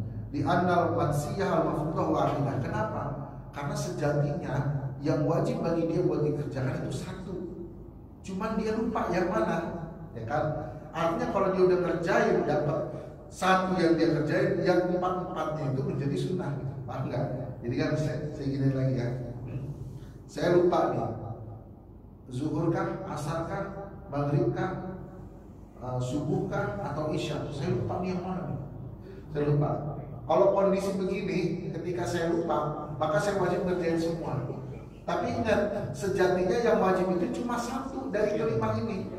Misalnya asar nih, yang wajib asar 2. Berarti kalau udah saya kerjain, status yang 4 ini jadi gimana? Jadi seperti sholat sunnah. Nah, ketika saya nggak punya air dan saya lupa yang mana sholat yang belum saya kerjain, berarti dari kelima ini sejatinya yang wajib cuma satu. Yang 4-nya dia jatuhnya kepada sunnah. Makanya boleh dengan satu tayamum saja. Jadi saya lupa kondisinya yang mana nih dari yang kelima. Oke, saya wudhu santai, saya tayamum dengan satu tayamum, saya kerjain 5-5-nya dengan satu tayamum. Tapi kalau dibilang loh kan nggak boleh, katanya tadi yang sholat wajib harus satu tayamum. Enggak, ini bukan 5 kewajiban. Sejatinya yang wajib ada satu yang kita lupa kerjakan. Ya kan, yang 4 sisanya jatuhnya kepada sunnah, maka boleh dengan satu tayamum. Kemudian tayamum badalul ghusli, ya. Tayamum juga bisa digunakan untuk pengganti mandi wajib, ya. Itu seperti dalam hadis bahwasannya Ammar bin Yasir itu dia berjunub, kemudian dia mengganti mandi junubnya dengan bertayamum. Kalau Ammar bin Yasir tidak bertayamum, maksudnya dia dengan debu, malah sekujur badannya diinikan debu, diusapkan debu, maka kata Rasulullah, innama yakfika hakaza, nggak perlu seluruh badan, hanya pada wajah dan kedua tangan. Kemudian thalabul ma, ya, mencari air, ini hukum tayamum ini. La yajuz li ahadin ma an yatayammam illa ba'da thalab. Nggak boleh kita bagi orang yang tidak punya air itu bertayamum kecuali setelah mencari. Bi an yufattish rahlahu, dia melihat ke bawahannya kalau dia lagi safar. Rahlahu, dia melihat ke kendaraannya, ada nggak dicari-cari. Tsumma yanzuru hawalaihi, dia melihat ke sekitarnya, kanan, kiri, depan, belakang, dia melihat. Wa qudaman wa khalafan, dia ke depan, lihat. Wala yalzamul masyu aslan, apakah harus dia berjalan? Tidak juga disyaratkan. Fa in kana bi qurbihi jabal saghir wa lahu sa'ida wa nadhara hawalaihi. Kalau ada bukit, ya, di sampingnya ada bukit, dia wajib naik ke atas bukit tersebut kemudian lihat. Kalau misalnya dia melihat ada orang lewat, kamu punya air nggak? Wajib ditanya, ya. Kalau dikasih dia wajib membeli. Kemudian wa in kana ma'hu rifqatun wajib su'aluhum 'anil ma' hatta yastaw'iba aw yajibal waqt. Kemudian kalau dia punya lagi perjalanan, ada kafilah lagi, dia wajib nanya kafilahnya, ada air nggak? Kemudian dia terus berusaha sampai waktunya tidak cukup. Ini baru dia boleh tayamum. Ya kan? Wa idza waqa'at fi mawdihi wa arada tayammum li butlan al bihadz ghairi wa li fard ukhra aw li baridin fa yajibu alaihi talab lima yatra. Nah, begitu pula kalau orang yang dia tetap tinggal di negerinya, Ya, ketika kita di sini kita wajib nyari-nyari dulu. Kemudian yang keempat, at-tayammum marratain, ya. Idza asaba al-muhdits jarhan fa aktsar fi udwain fa aktsar wa amtana alaihi istimal fa yajibu alaihi tayammum li kulli udwin wa yatammu li kulli udwin wa li kulli udwin waqta ghaslihi lil muhafadzah ala fardin tartib fil wudu. Ya, jikalau ada, ya ini sebenarnya dibahas nanti tentang yang luka menggunakan jabirah, ya. Jadi kalau ada luka, misalnya dia nggak bisa buat wudu, lukanya itu cukup ditayamumkan kayak yang tadi. Kemudian ru'yatul ma'i ba'da tayammum. Bagaimana hukum orang yang sudah sholat kemudian tiba-tiba, atau orang yang sudah tayamum tiba-tiba muncul air. Saya udah tayamum lengkap, saya udah nyari kemana-mana nggak ada air. Pas saya udah tayamum, air keluar, gitu kan. Nah itu gimana? Atau saya udah sholat, ya kan, airnya keluar, gimana? Ya kan? Nah, idza tayammama syakhsun bi adamil ma' tsumma al-ma', maka ada tiga gambaran di sini. Orang tayamum, kemudian tiba-tiba air ada. Pertama, idza ra'al ma' asna tayammum, dia melihat air pas lagi tayamum. Au ba'da tayammum, atau setelah tayamum. Tapi qabla dukhuli shalah, tapi sebelum melaksanakan salat, batala tayammum, maka tayamumnya kan batal. Saya lagi tayamum, air muncul, ya udah tayamumnya batal. Atau saya udah tayamum lengkap, nah, air muncul, saya belum sholat, maka tayamumnya batal. Saya wajib berwudu. Kemudian idza kana yumkin ma'binu wala yahtamilu, selama airnya itu, air kucurannya itu memang cukup buat wudu dan kita nggak butuh itu. Kemudian amma in tayammam li maradin aw jarahan wa mimma la syarfi ala ma fa inna hadha min asir. Adapun orang yang bertayamumnya itu bukan karena nggak ada air, tapi karena ta'azzur, karena uzur, maka kalau ada nggak ada air dia boleh bertayamum. Jadi itu yang gambaran pertama. Kalau dia bertayamum belum sholat, tiba-tiba air turun, maka tayamumnya batal. Yang kedua, idza ra'al ma' ba'dal faragh min as-shalah, kalau dia ngelihat air tapi setelah sholat selesai, ya, fa in kana fil hadar batala shalah. Kalau dia lagi nggak dalam keadaan safar, maka sholatnya batal kayak kita. Ya kan, nggak ada air, saya sholat zuhur, air turun, sholatnya batal. Ya kan, wa yatawadda tsumma yusalli, dia harus wudu. Kenapa? Li'anna ada ma fil hadar uzrun nadir. Karena tidak adanya air ketika kita tidak safar itu adalah uzur yang jarang terjadi dan tidak menyulitkan. Ya kan, tidak menyulitkan untuk diulang lagi. Wa in kana fi safarin tawil, sedangkan kalau di dalam perjalanan jauh, au qasir, atau perjalanan yang pendek tapi itu memang perjalanan qasar, maka sholatnya sah, dia tidak usah mengulang lagi, tayamumnya tidak batal. Kenapa? Karena dia pada kondisi di mana memang air itu jarang terjadi. Jadi saya dalam safar nih, misalnya ke Surabaya, nggak ada air, saya cari-cari nggak ada air, ya kan? Pas saya sholat, udah selesai sholat, air tiba-tiba ada. Nah, saya nggak wajib untuk mengulangnya, karena memang kondisi safar itu kondisi di mana sering terjadi tidak ada air. Nah, kemudian itu surah yang kedua, itu gambaran yang kedua. Sekarang gambaran yang ketiga, idza ra'al ma' athna shalah. Kalau lagi sholat, ya Allahu Akbar, ada suara air muncul, gitu kan? Itu gimana hukumnya? Ya hukumnya sama seperti kayak yang tadi. Kalau dia dalam hadar, tidak dalam safar, batal sholatnya, dia harus wudu dan sholat lagi. Kalau dalam safar, maka tidak batal. Itu berarti ada tiga gambaran ya, bapak-bapak semuanya.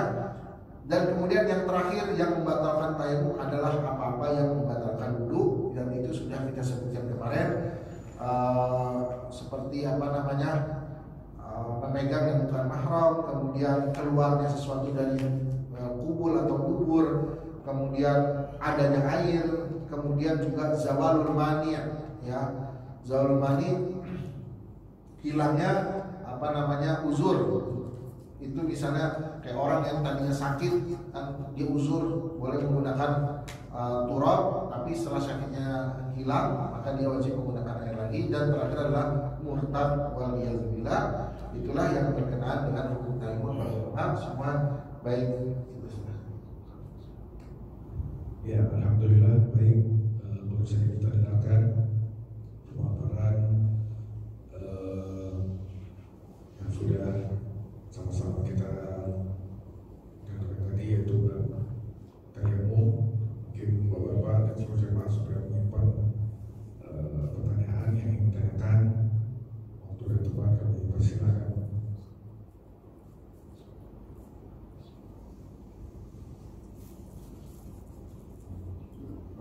silakan. Terima kasih. Assalamualaikum warahmatullahi wabarakatuh. Waalaikumsalam.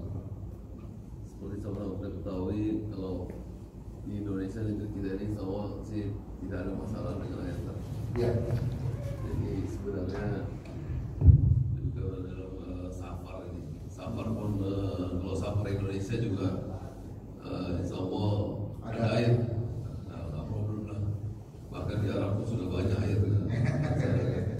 Yang paling ini adalah safar ketika kita naik pesawat keluar lah gitu ya. Apa dia haji atau umrah apa travel keluar gitu loh. Nah ini selama ini sebenarnya ada ketika kita haji atau umrah itu sebenarnya ada debu yang dijual itu kan sebenarnya. Ada ya. Debu yang dijual itu sudah ada, tapi karena dalam penjelasan yang namanya apa namanya dalam penjelasan haji umrah itu perlu katanya penting sesuatu itu pasti ada nempel debu, walaupun dia nggak ngebul gitu. Dibolehkan gitu. Nah inilah yang problem. Sebaiknya sebenarnya kalau tahu begini saya sih beli aja waktu itu ada itu kan, ada debunya yang bisa ngebul gitu.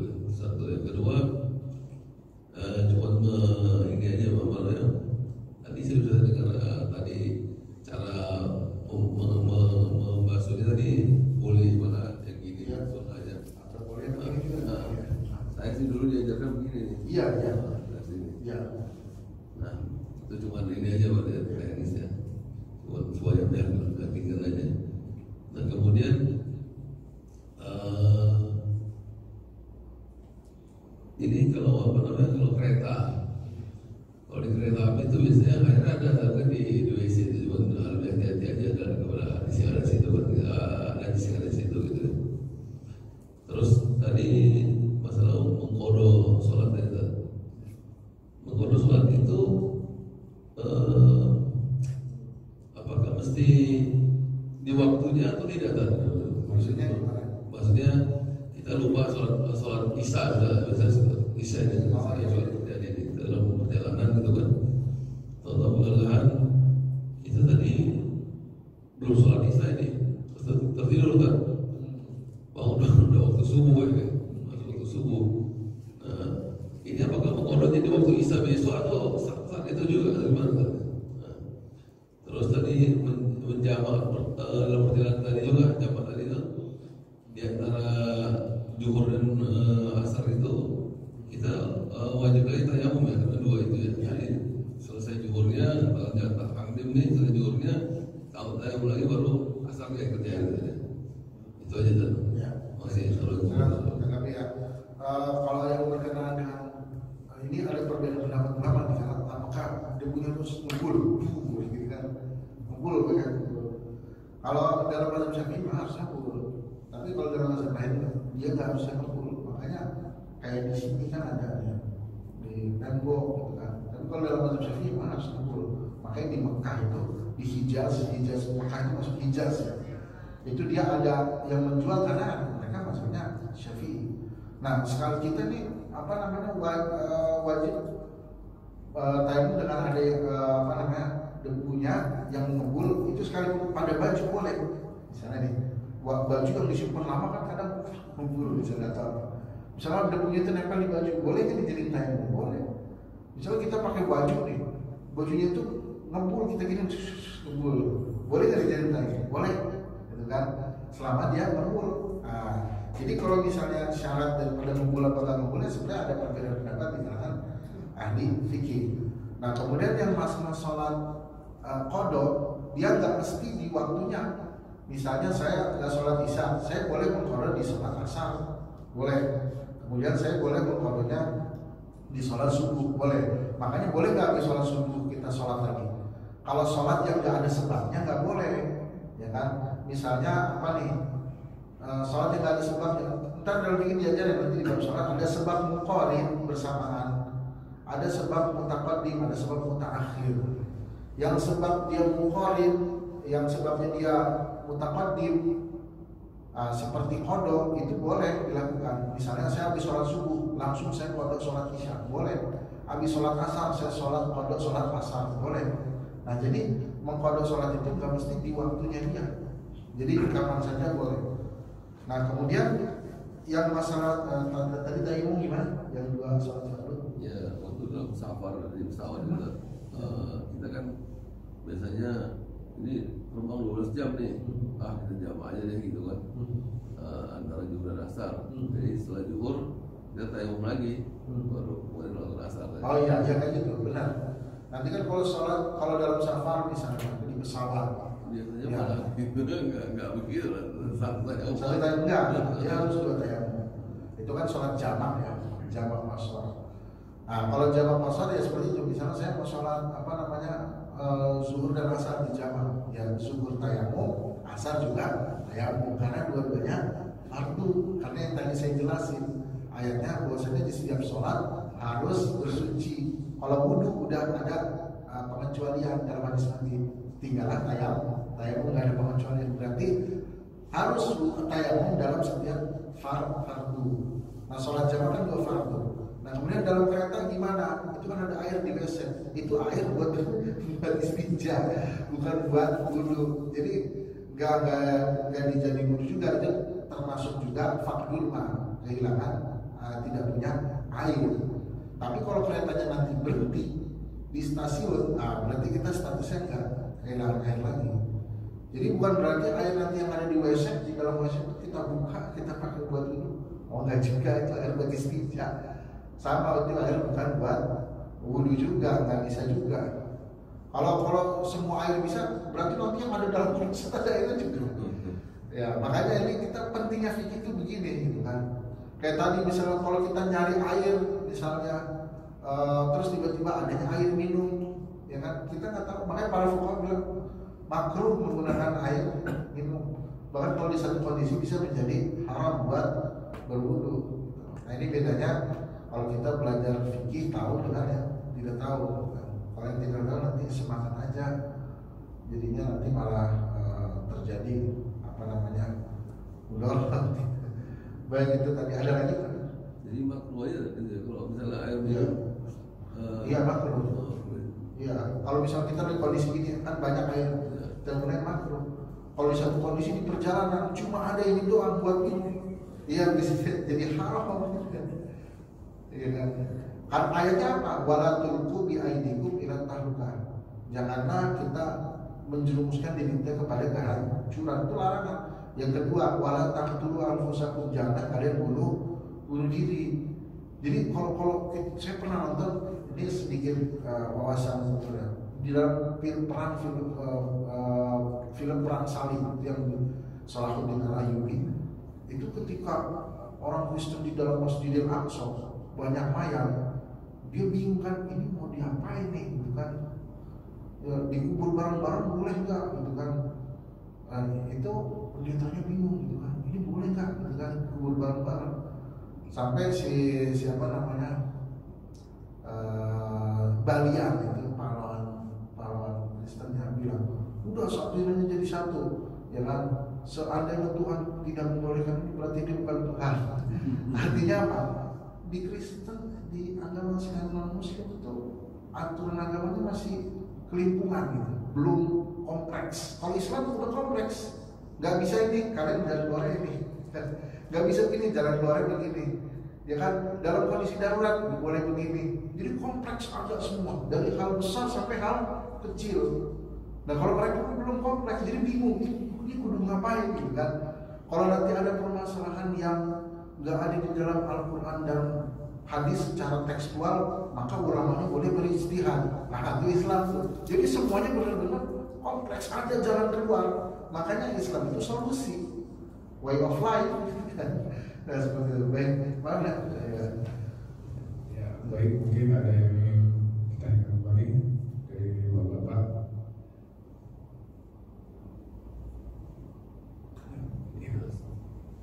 Baik, ada lagi? Ada ya?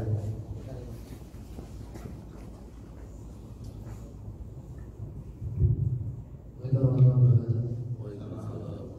Saya mau bertanya di sini mungkin agak seperti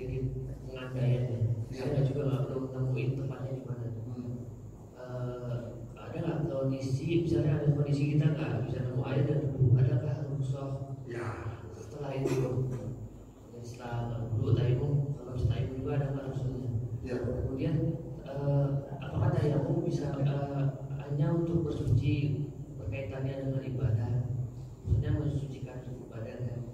Kalau misalnya kita di suatu tempat kita pakai baju satu-satunya dan karena najis, nggak ada nemu air gitu, apakah tayamum bisa? Oh iya. Ya. Ya, oke. Nah, sekarang gini ya, apa namanya? Pertama tadi satu kondisi pengandaian. Karena memang dalam fikih juga itu ada namanya iftiradi, pengandaian, tapi pengandaiannya ilmiah. Jadi saya kasih sedikit wawasan. Para ahli fikih itu, para fuqaha yang mereka ahli syariat, ya kan? Mereka tuh berandai-andai. Jadi misalnya kalau begini bagaimana, begini gimana, ini gimana, sampai ada satu pengandaian, ya kan? Ini pengandaiannya ilmiah, yang nggak boleh itu pengandaian dalam artian menghayal itu nggak boleh. Kalau ini kan pengandaian ilmiah boleh, itu kan. Para ahli bilang, misalnya ada orang, mohon maaf ya, dia jual air maninya, boleh nggak? Itu dibicarain sama ahli fikih. Misalnya nih ada orang punya 2 istri, ya kan? Punya 2 istri, istri yang pertama nggak mau hamil, istri yang kedua mau aja hamil, ya kan? Habis itu dia mengintip sama istri yang pertama, pas sudah terkawinkan, terus sperma dan ovumnya dipindahin ke istri kedua. Istri keduanya hamil, ngelahirin anaknya, boleh nggak? Dan kedua, pertanyaan kedua, anaknya itu punya siapa? Istri pertama atau istri kedua? Nah itu dibahas dalam fikih. Pengandaian seperti itu ya memang begitu. Itu orang zaman dulu mikir, wah ini gak bakalan terjadi nih, gitu kan? Ternyata terjadi di Eropa, bayi tabung, ya kan? Nah itu kecerdasan mereka, apa segitu mikro, apa segitu jauh, ya kan? Justru kalau kita belajar fikih harusnya timbul imajinasi kita tuh harusnya timbul. Emang gitu maksudnya. Kalau begini bagaimana? Makanya hukum Islam itu dinamis, ya kan? Dinamis. Makanya dulu Abu Hanifah ngajar murid-muridnya tuh begitu. Coba nih pecahin masalah. Kalau ada masalah gini gimana pecahinnya? Kalau ada masalah gini gimana pecahinnya? Kalau ada masalah gini, jadi mazhab Imam Abu Hanifah begitu.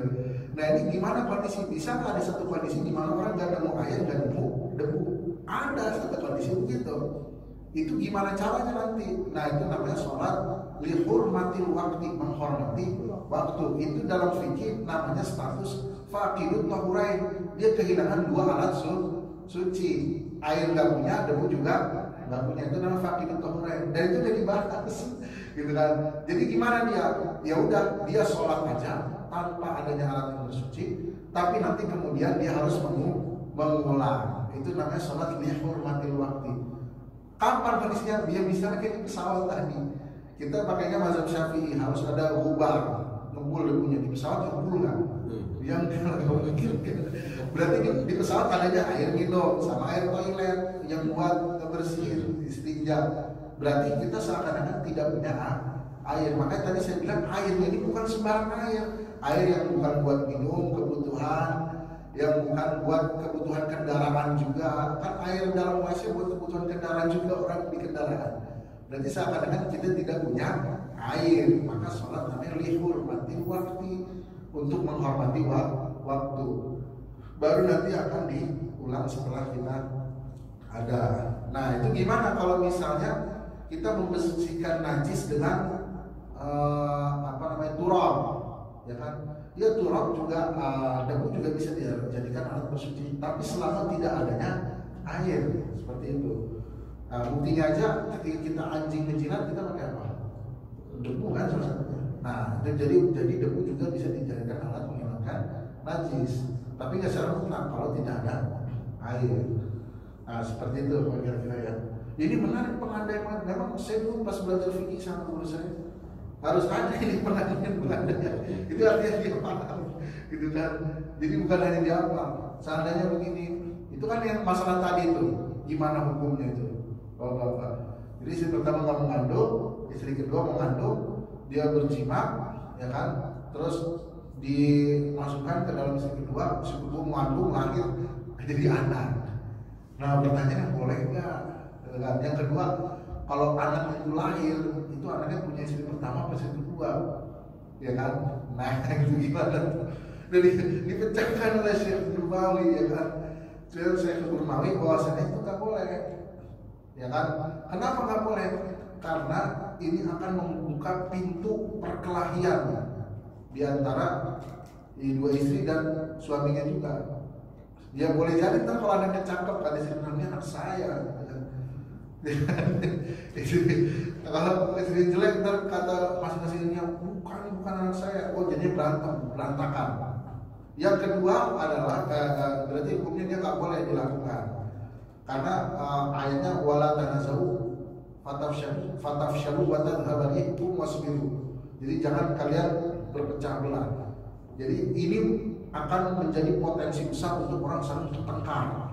Yang kedua, ya kan kalau anaknya memang lahir, itu anaknya punya siapa? Ya kan? Apakah yang dinamakan ibu itu yang mengandung? Apakah ibu itu jadi benihnya? Ya kan? Itu gimana?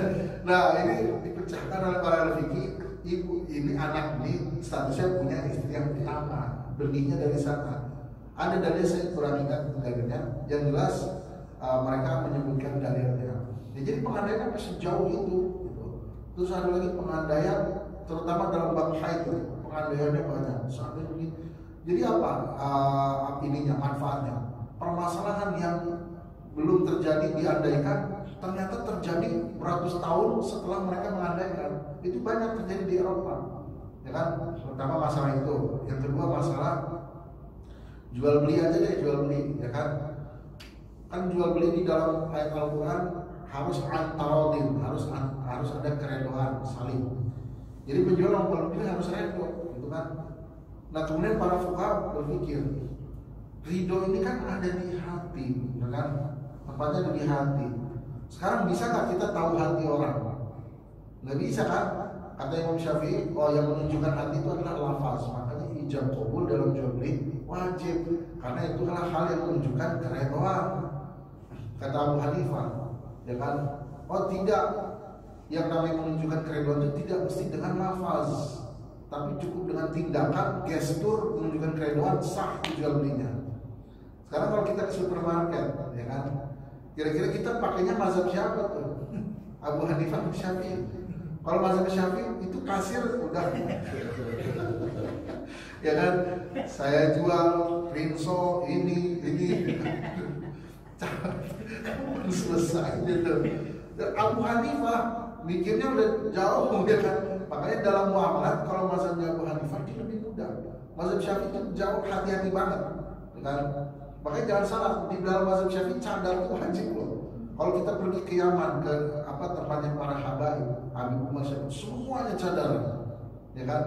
Termasuk aurat perempuan itu kalau di luar sholat itu wajah termasuk di luar sholat. Kalau di dalam sholat bedakan antara aurat dalam sholat, aurat di luar sholat.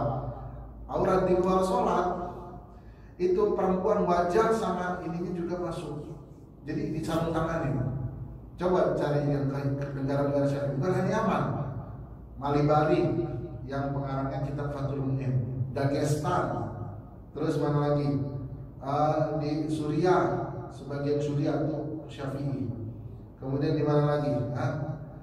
Banyak negara-negara Syafi'iyah kalau kita lihat perempuan itu pasti cadar. Karena dalam mazhab Syafi'i wajah itu di luar sholat termasuk aurat. Kalau di luar sholat, kalau dalam sholat baru dibuka wajahnya, ya kan? Maka kita bilang cadar juga ini dalam mazhab Syafi'i. Nah dalam mazhab Maliki cadar tidak wajib karena wajah ini dan telapak tangan tidak termasuk aurat. Maka kalau kita lihat di Indonesia ini nggak murni mazhab Syafi'i dalam hal praktek. Iya, nggak murni.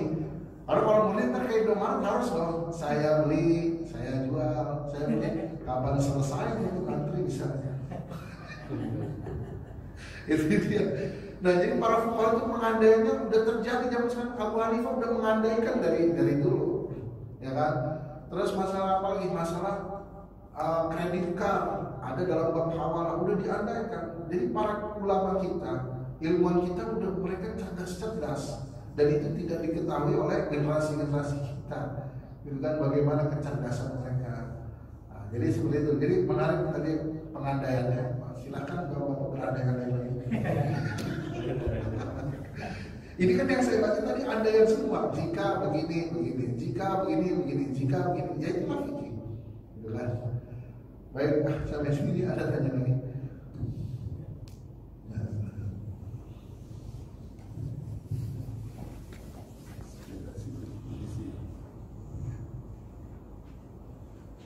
Ada di luar tema Ustaz tadi Ya. ada pernyataan menarik juga sih mengenai kosor. Maksudnya? Iya, jadi tadi kosor kan ada pernyataan juga sebab dan tujuannya. Sebabnya bisa jadi karena jarak, kemudian tujuannya kan harus jelas. Nah, yang tadi disebutkan Ustaz kan lihat kan jalan-jalan juga sama aja. Nah, Iya. kalau kita tujuannya jalan-jalan, apakah kosor itu boleh Iya. dilaksanakan atau enggak? Terima kasih. Pertama ini ada dalam bab kosor ya, tapi nggak apa-apa saya sedikit singgung di sini. Itu nanti ada di bab sholat kosor. Yang jelas kalau kita tujuan cuma lihat-lihat nggak masuk. Gitu kan. Makanya kalau kita mau safar jauh, niatnya jangan cuma lihat-lihat. Misalnya ada tempat tadabur alam. Jadi niatnya diubah. Gitu. Tadabur alam dan mengambil ibrah, itu masuk, gitu kan? Ya, makanya jangan cuma sekedar jalan-jalan, itu nggak masuk benar dalam Hasyiah Bajuri nggak masuk. Ru'yatul Bilal itu bahasa kitanya ini apa sih? Cuci mata, sekedar cuci mata nggak masuk. Ya makanya niatnya ubah. Ya kan? Tidak ada perahu ya. Ya itu begitu ya. Ini dari bab puasa nanti ada. Penting. Saya ini kadang-kadang sama keluarga perjalanan jauh, tiap sholat berhenti. Bukannya apa-apa, ibaratnya kita nih dikasih diskon, masa nggak ngambil diskon ya? Gitu kan? Jadi ada dalam hadis, Innallaha yuhibbu an tu'ta rukhasuhu kama yuhibbu an tu'ta azaimu. Allah itu suka seorang hamba itu ngambil rukhsah sebagaimana seorang hamba ambil azimah. Terus ada lagi ad-dinu yusrun, agama itu mudah. Walan yushaddat hadzal din illa ghalaba. Tidak ada orang yang menyusah-nyusahkan agama ini kecuali dia akan kalah sendiri, ya kan? Makanya kalau disuruh yang oleh Allah dan Rasulnya, pilihlah yang paling mudah gitu, yang sesuai sama kemampuan kita. Jangan nyusahin. Misalnya, saya mau puasa setiap hari, ya kan? Berjanji, pokoknya setiap hari saya puasa. Ini orang nggak bakalan kuat jalannya, pasti dia akan berhenti sendiri, ya kan? Ini ada hadis Nabi dulu, saya nggak ingat ya, dia mewajibkan dirinya untuk tahajud terus, akhirnya susah sendirinya. Makanya di dalam agama ini mudah untuk dilakukan. Kalau ada yang mudah, kenapa pilih yang susah? Gitu kan? Nah makanya pentinglah fikih. Mungkin ada orang yang dia tasawufnya tinggi, dia pengen melakukan secara sempurna, itu ini yang lain lah. Apa tema lain, ya kan? Ada orang yang tasawufnya tinggi, pokoknya saya sholat mau sesuai apa yang Allah perintahkan. Tapi ini nggak bisa buat semua orang. Dia itu cuma bisa buat dirinya aja. Nggak bisa buat semua orang. Ya kan? Ini setiap zuhur lagi macet, udah kita makin repot, makin pencar lagi, kumpul lagi repot. Ya, makanya Islam udah kasih solusi. Makanya kata saya, Islam itu udah kompleks, ya kan? Udah apa namanya, semuanya udah ada jawaban. Mau begini ada jawaban, mau begini ada, mau begini ada. Nah makanya kita bersyukur, kita bahwasanya sebagai umat Islam bersyukur. Nah ini lagi safar, rukhsahnya apa? Safarnya udah sesuai syarat, gak ada maksiat, gak begini. Ada diskon, ada rukhsah, ya tinggal kita ambil, gitu kan? Kita disuruh ngerjain perintah, ya kan, gak ngambil diskon ya. Oke, gak apa-apa, ya terserah itu. Seperti itu kan? Oke. Mungkin ini. Ya baik, alhamdulillah itu demikian saja kajian kita pada pagi ini. Kita terasa sudah berdua